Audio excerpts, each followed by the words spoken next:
blog run. This is to know Lyles. I'm over to the left now.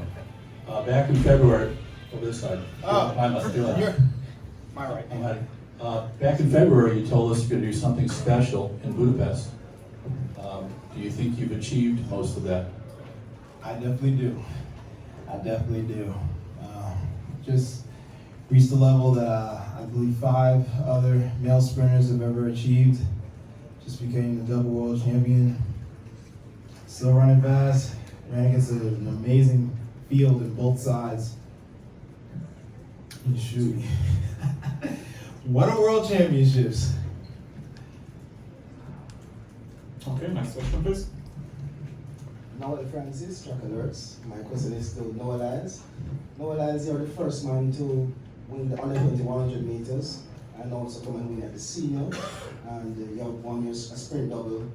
Tell us how you're feeling about this accomplishment. The double is done. It's done. It's alive. It's thriving. Shoot. You know, I can talk a lot about not having pressure, but of course there's going to be pressure no matter what. And I remember waking up today and, it's different from the 100. The 100 is fun. But the 200, this is personal to me. This is where I stay. This is where I've learned how to race. This is where I've gone against my biggest competitions. This is my 3rd one. So when I said I took this personally, it was very personal. I knew that I had many guys who were coming out here with the idea of taking this from me. And to be honest, they have the ability to. And after what happened in Tokyo, I said that I don't believe in deserving to win anymore. You take the win. And today I had to take that win again. Because just because I won it 2 years in a row does not mean that it belongs to me. Next question, please. Someone over here. Please.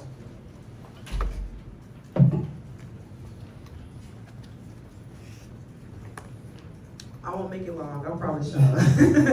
So, Noah, are you so excited for this Netflix documentary now that you done pulled off this double? Hey, all I know is they weren't talking about me in the beginning of that documentary. But as soon as I won in Paris, they got real buddy real quick.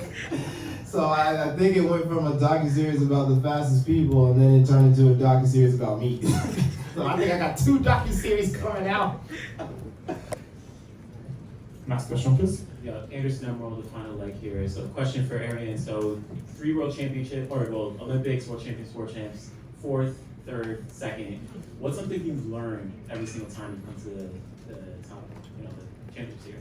Well, the main thing I learned is just to come on the line and just be ready to run because, like Noah said, people in every other lane just want to claim the first spot, and me, I just want to be able to claim that first spot and be able to get on the podium. So, for me, it's just experience every time I get on the track. Next question, please. Hey, Eddie Pels from AP. Congrats. I know the win is the biggest thing. You have brought up times in the last couple of weeks. Mm-hmm. Wondering just what your reaction was when you saw the time. It's been an exhausting week, so. Yeah, of course I wanted to be faster. I at least wanted to break the American record again. And I still believe I have the ability to. It's just, after my 6th race and still running 19.5, I can't be sad with that. I remember when I won my first world championships and I ran 19.8, I couldn't watch that race for months because I felt so disappointed in myself. But after years, I'd look back in that race and I'd be like, wow, I actually did that. And I did it young, and I was going up against great fields, and it was a hard world championships, back then. But it was the one that started this off. And now I look back at world championships not for the times, but to be honest, for what I had to go through to get to the win. Next question, please. My name is Fento from Ghana. Letsile, I have a question for you. Your first world championships, 2 medals in the 100, under 200. You're only 20 years old. Has it dawned on you what you've done, how special this is, and what does that mean for your future? For me, it really means a lot. It really shows that we're on the right track, going forward for the Olympics and for the other upcoming competitions. And the 200-meter bronze is a bonus for us because it was just to see how the body is going to respond after 6 rounds at the world stage, because we only did that at the junior level. So now at the world stage, it gave us a bronze medal. So I'm really happy about it. No, Rob Moore from the Sun, congratulations. Are you the type of person who wants to transcend athletics and become a generational person like a Usain Bolt or a Michael Jordan, and perhaps reach out more globally to people that aren't fans of track and field? I think I've said a lot of times that I'm ready to transcend the sport. So yes, I am the guy who wants to move past just being track famous. I want people to, of course, see the fun things I do on the track, but then also, of course, be able to see me in GQ for my walk-ins and be able to look at my docuseries and be like, oh wow, not only is he on the track, but he's a cool guy, and be able to get inspiration and just say, wow, this isn't just a fast guy, this is a guy who's well-rounded, has a good personality, and I just want to follow him for that.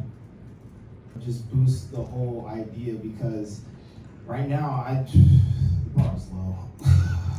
It's low. I mean, it's low. Come on, guys. As I look around this World Championships, I don't see Bo, I don't see Asafa, I don't even see Johan. He's still running. Where are all these great champions as we look at them and we're walking through the tunnel at all these previous world champions? Why are they not here? Why are we not inviting top level athletes to come watch a world championship? The thing that hurts me the most is that I have to watch the NBA finals and they have world champion on their head. World champion of what? The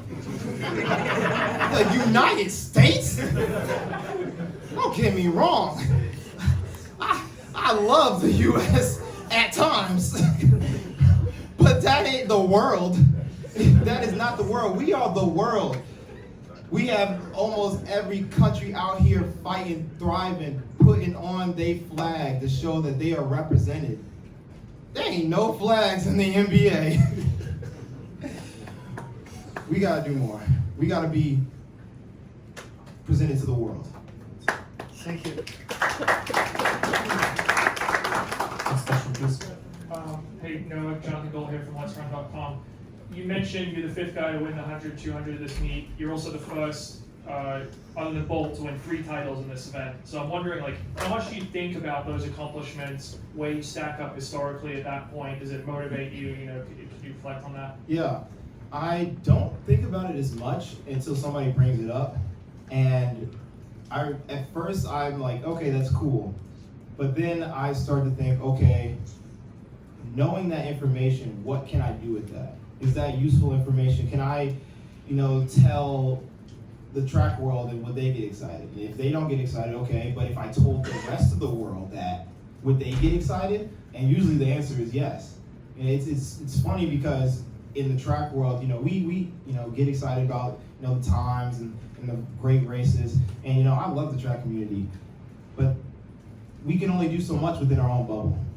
There's again a whole world out there, and there's some things that they just connect to. The Olympics and Usain Bolt is something they connect to, and connecting what you do to somebody who they love helps bridge that gap. And then they're like, oh, okay, he did this, so he must be really good. Or even when I broke Michael Johnson's world record last year, people know me because I broke his record. It's not so much the American records, like you broke his record. He did something so great in the US at that time, and people just remembered him so well for it. People don't even know track.